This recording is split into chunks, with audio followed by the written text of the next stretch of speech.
भगवान शिव जो श्री राम के सखा हैं, भगवान शिव जो श्री राम के स्वामी हैं, स्वयं मां पार्वती से कहते हैं कि अयोध्या जो परब्रह्म स्वरूपा है, सरयू का तीर्थ जो कि साकार जलाकार परम पुरुष परमात्मा की स्वरूपा है, उस अयोध्या के निवासी समस्त जीव जगन्नाथ स्वरूप हैं। जो इस वक्त सांस ले रहे हैं अयोध्या में, वो भी अयोध्यावासी हैं। जो अपने मन से इस दृश्य को देख रहे हैं, वो भी अयोध्यावासी हैं। जो परिकल्पना कर रहे हैं कि वो कभी अयोध्या आएंगे, भगवान श्री राम के दर्शन करेंगे, वो भी इस वक्त अयोध्यावासी हैं। और अयोध्यावासी हैं इसीलिए जगन्नाथ स्वरूप हैं। और उन सभी जगन्नाथ स्वरूप परब्रह्म परमात्मा के प्रेमी संतों के चरणों में, चरणार बिंदों में बारंबार प्रणाम करते हुए बार बार वही धुन निकलती है कि भगवान श्री राम सबके हैं, लेकिन वो संतों के मन में रमते हैं, इसीलिए तो वो राम कहलाते हैं। और इस वक्त आप देख रहे हैं संतों का हुजूम, 8000 से ज्यादा विशिष्ट अतिथियों में संतों को सर्वोच्च प्राथमिकता दी गई। और अनेकानेक बलिदानों के बाद जो आज प्राप्त हुआ है अयोध्या की धरा को, भारतवर्ष की धरा को, आज संत विह्वल होंगे, उनके नयन सजल होंगे भगवान श्री राम को अपने बीच पाकर, अपने बीच एक नव्य और भव्य रूप में पाकर, उस कृष्ण वर्ण की 5 वर्ष के बालक के रूप में राघव को पाकर, जो आज कलयुग में त्रेता युग से उतर करके आए हैं और सभी को दर्शन कर किरदार दे रहे हैं। कितनी अलौकिक छवि, कितनी दिव्य छवि। आप भी अपने हृदय में उनको समा लेना चाहते होंगे, सजो लेना चाहते होंगे, और आप सभी का मन कर रहा होगा कि एक बार तो आए अयोध्या में और अयोध्यावासी बन जाए, स्वयं जगन्नाथ बन जाए। और ये समागम है, आज संगम हुआ है विविध मत, धर्म, पंथ, संप्रदाय का। 50 से अधिक आदिवासी, गिरिवासी, तटवासी, द्वीपवासी, जनजातीय परंपराओं की उपस्थिति इस आयोजन को समग्र समावेशी बनाती है।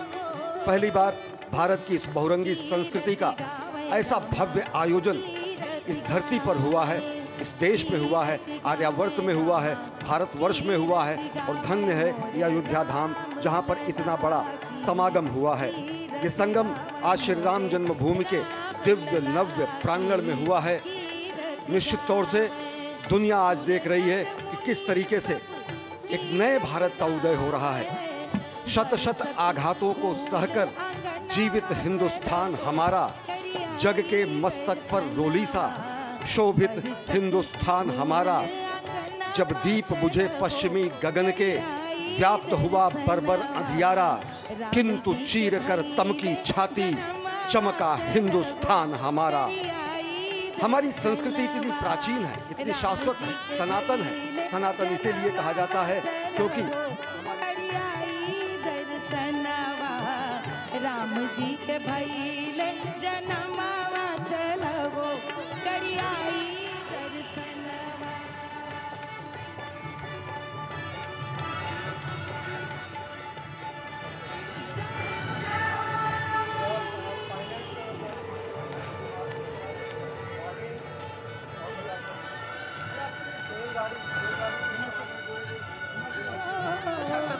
छल के सुख के छत्रपति सिंह दिलीप, छत्रपति और दिलीप दोनों मंच की ओर आ सकते हैं। आ जाओ,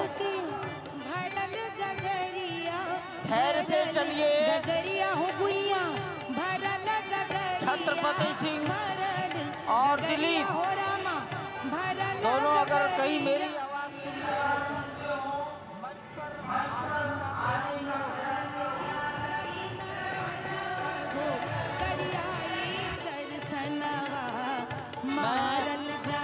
बारंबार निवेदन करूंगा, धीरे धीरे आगे बढ़िए। मोरे राम अवध घर आए, धीरे धीरे आगे बढ़िए। मोरे राम अवध घर आए,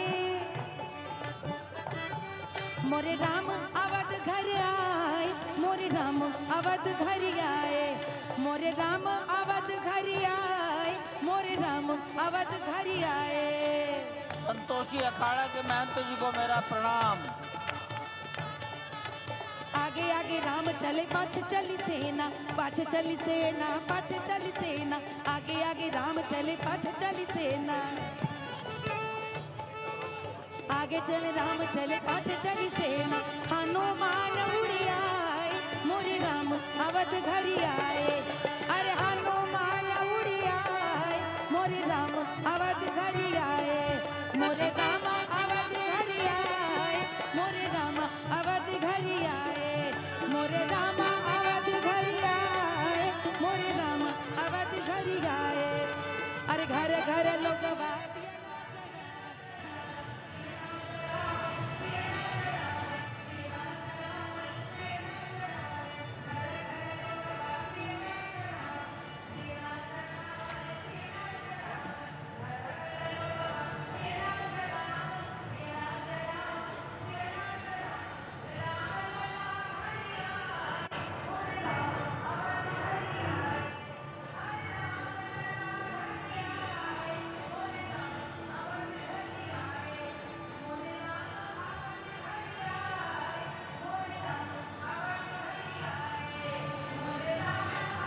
वही जटायु जो अत्याचार के खिलाफ, वही जटायु जो विषमता के खिलाफ अपने आप को उन्होंने झोंक दिया, अपनी आहुति दे दी। और आप समझिए कि जिस पक्षी को, जिस गिद्धराज को इस समाज में सबसे अधम माना जाता है, क्योंकि वो मरे हुए पशुओं का मांस खा करके अपनी जीवन रक्षा करता है, उसी पक्षीराज को भगवान ने अपनी गोद में रख करके अंतिम विदाई दी। उन्हीं पक्षीराज को अपनी गोद में रख करके भगवान ने वो गति प्रदान की जो उन्होंने अपने पिता स्वयं श्री दशरथ जी को प्रदान नहीं की। वही दशरथ जी जो स्वयं भी मनु के अवतार कहे जाते हैं, वही दशरथ जी जिन्होंने 33,000 वर्षों तक नैमिषारण्य में तपस्या की, माँ शत्रुपा के साथ और कौशल्या और दशरथ के रूप में अवतरित हुए भगवान श्री राम को कर्षित कर लिया उन्होंने, लेकिन भगवान श्री राम ने उन्हें वो गति प्रदान नहीं की, उन्हें वो गति प्रदान की जटायु को। उस जटायु को जो पक्षी होते हुए भी उस पक्षी की भी श्रेणी में सबसे निम्नतम श्रेणी में आता है, उसको भगवान श्री राम ने हरि का रूप प्रदान किया। और हरि का रूप जब प्रदान किया तो जटायु हरि रूप में होकर के भगवान श्री राम की स्तुति करते हैं। और संस्कृत में अध्यात्म रामायण में जो अद्भुत स्तुति जो जटायु जी ने की है उसका हम वर्णन करेंगे, लेकिन अभी आप जो तस्वीरें देख रहे हैं उसमें भगवान शिव का जलाभिषेक करते हुए, क्योंकि भगवान शिव माना जाता है कि नरेंद्र मोदी जी के इष्ट भी हैं और लगातार उनका जो लगाव है वो हमारे सामने आता रहा है। भगवान रामेश्वर की पूजा कर रहे हैं प्रधानमंत्री नरेंद्र मोदी, विश्वेश्वर की पूजा कर रहे हैं प्रधानमंत्री नरेंद्र मोदी। निश्चित तौर से लंका पर विजय प्राप्त करने के पहले जब भगवान श्री राम ने राम सेतु का निर्माण किया तो उस समय रामेश्वरम में भगवान विश्वेश्वर की, भगवान रामेश्वर की उन्होंने आराधना की। यह हमारी संस्कृति है जो किसी युद्ध के पहले सेतु बनाने का कार्य करती है। यह हमारी संस्कृति है जो युद्ध की जगह नीति पर अपना ध्यान देती है। यह हमारी संस्कृति है जो शाश्वत सनातन मूल्यों की स्थापना के लिए अपना दूत लंका में भेजती है। और यही हमारी संस्कृति है जो किसी भी तरह से अगर धर्म की स्थापना नहीं होती है तो अंतः स्तर पर, अंतिम स्तर पर धर्म की स्थापना करने के लिए युद्ध का भी वर्णन करती है और कहती है यतः धर्मो ततः विजय, यानी जहां धर्म है वहां जय है। और निश्चित तौर से हमारी ही संस्कृति में कहा गया है धर्मः रक्षति रक्षितः, जो धर्म की रक्षा करता है धर्म उसकी रक्षा करता है। यही हमारी संस्कृति है जो पूरी दुनिया को चकित कर देती है। यही हमारी संस्कृति है जो पूरी दुनिया के सामने ऐसा रूप प्रस्तुत करती है जो सत्यम है, शिवम है, सुंदरम है।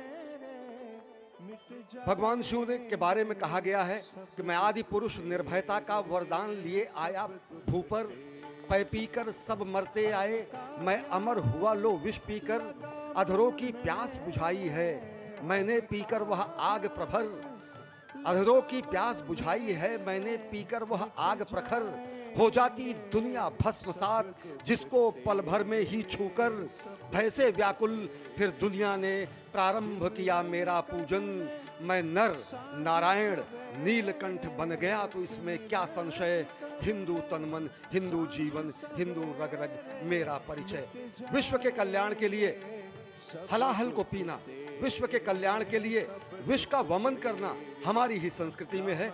और ऐसे ही आराध्य देव महादेव की वंदना कर रहे हैं प्रधानमंत्री नरेंद्र मोदी। ओंकारं बिंदु संयुक्तं नित्यं ध्यायन्ति योगिनः, कामदं मोक्षदं चैव ओंकाराय नमो नमः।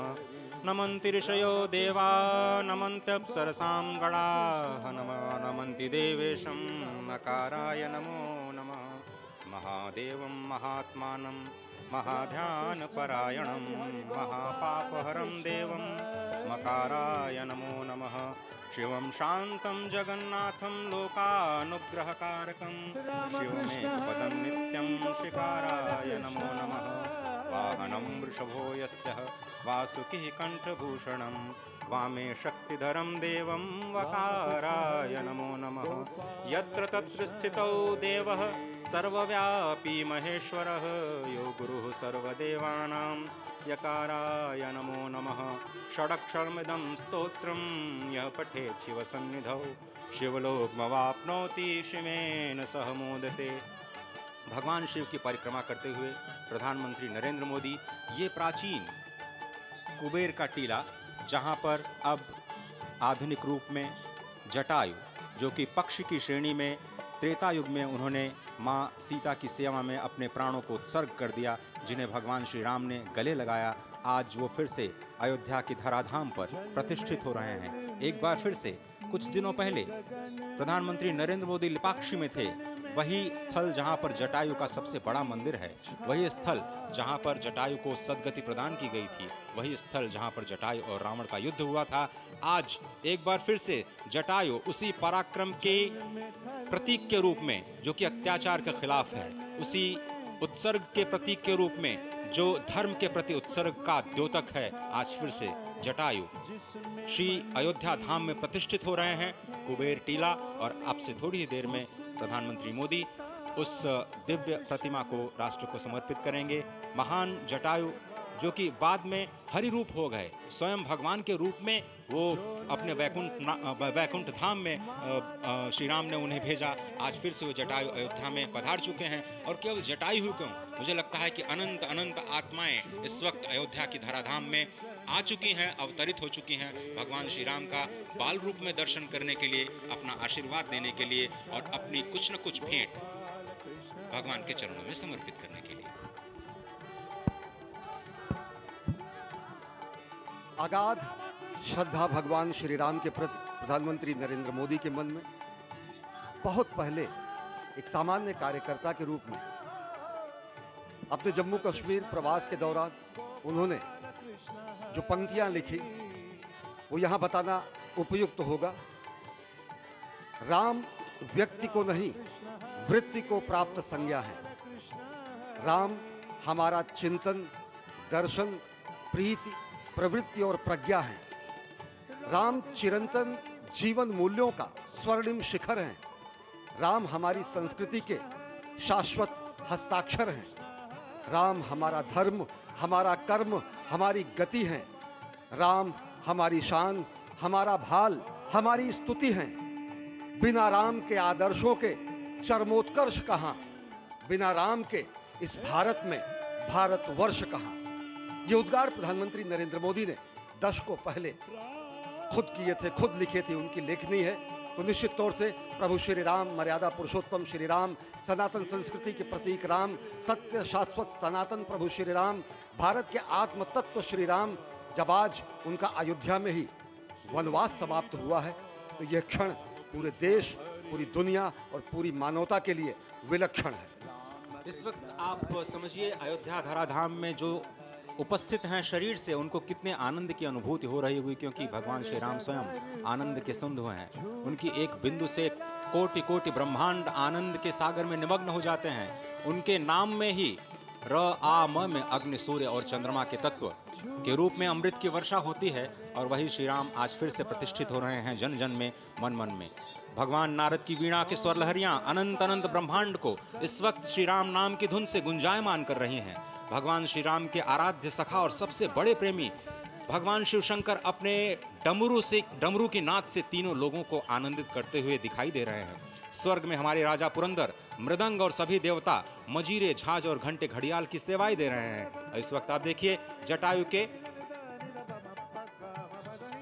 चरणों में पुष्पांजलि अर्पित करते हुए नरेंद्र मोदी, और वह जटायु जिन्होंने त्रेता युग में जब रावण ने माता सीता का हरण किया, तो एक योद्धा के रूप में, एक वीरव्रती के रूप में, एक राम के भक्त और अनन्य जीव के रूप में उन्होंने रावण का सामना किया।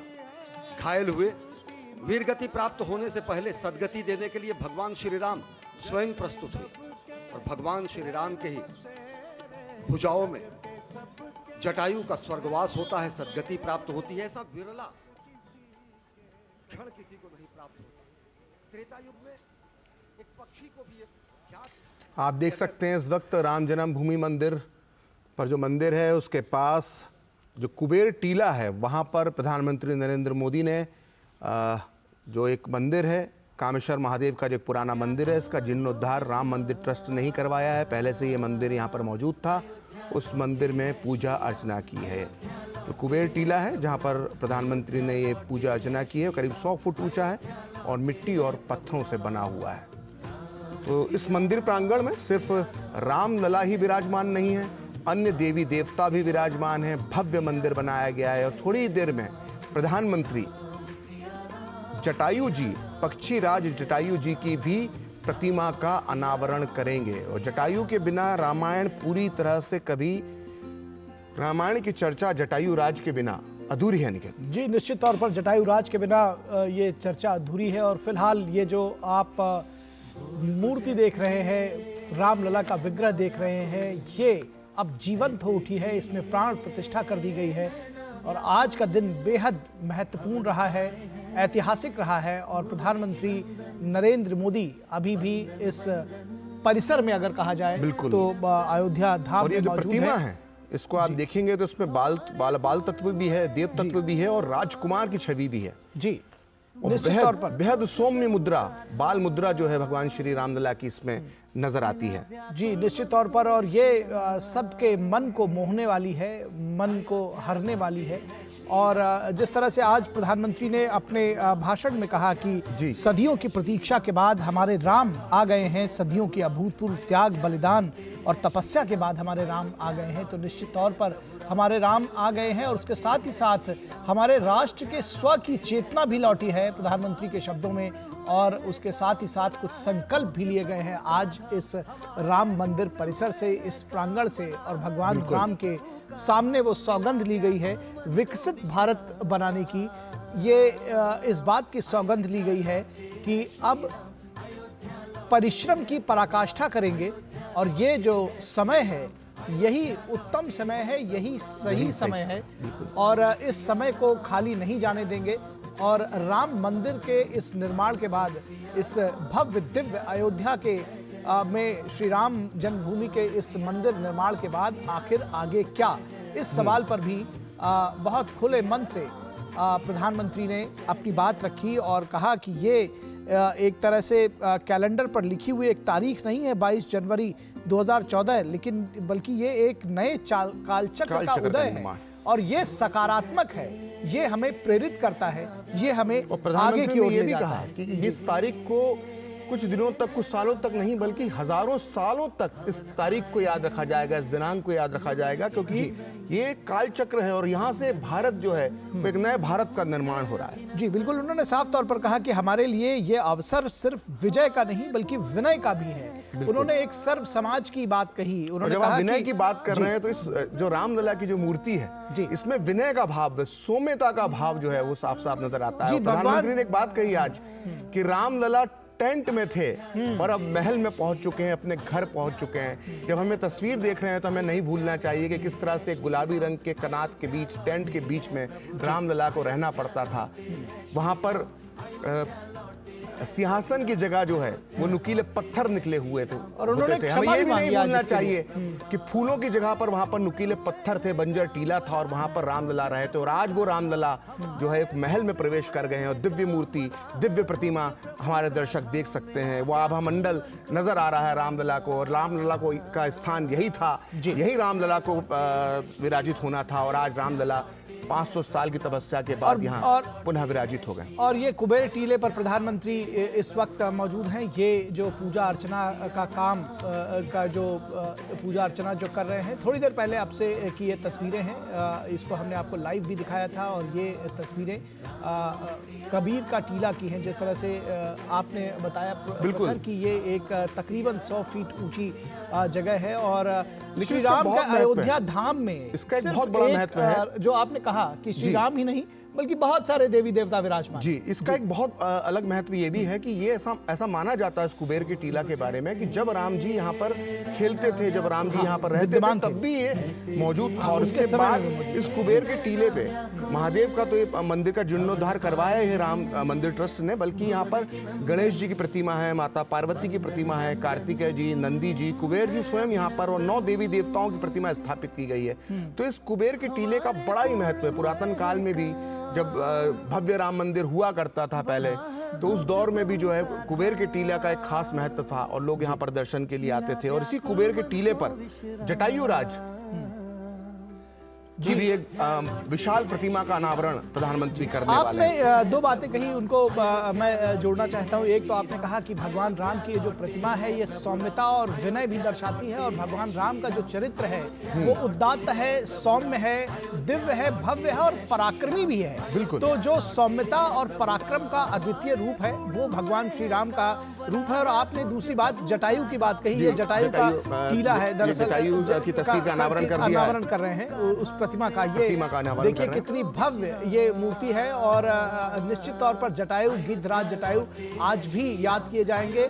कि जिस तरह से प्रधानमंत्री ने कहा कि वो जानते थे कि वो महाबली रावण के खिलाफ युद्ध नहीं जीत पाएंगे उनके विरुद्ध, उसके बावजूद यहाँ तुलसीदास जी का हमें जिक्र करना जरूरी है, जो उन्होंने जटायु के पूरे चरित्र का वर्णन किया है। जब जटायु सीता हरण को रोकने में भले नाकाम हो गए, लेकिन अपने प्राणों का जो उन्होंने बलिदान दे दिया, और जब घायल अवस्था में थे और जब राम उनसे मिलने पहुंचे तो पूरे रामचरितमानस में जटायु और श्री राम के जो संवाद का जिक्र आता है वो बड़ा ही सुंदर शब्दों में तुलसीदास जी ने लिखा है। वो लिखते हैं कि परहित बस जिन्हें के मानी माही, तिन्हु कहूं जग दुर्लभ कुछ मनाही, तनु तीज तात जाहू मम धामा, देहू काह तुम्हें पूरन कामा।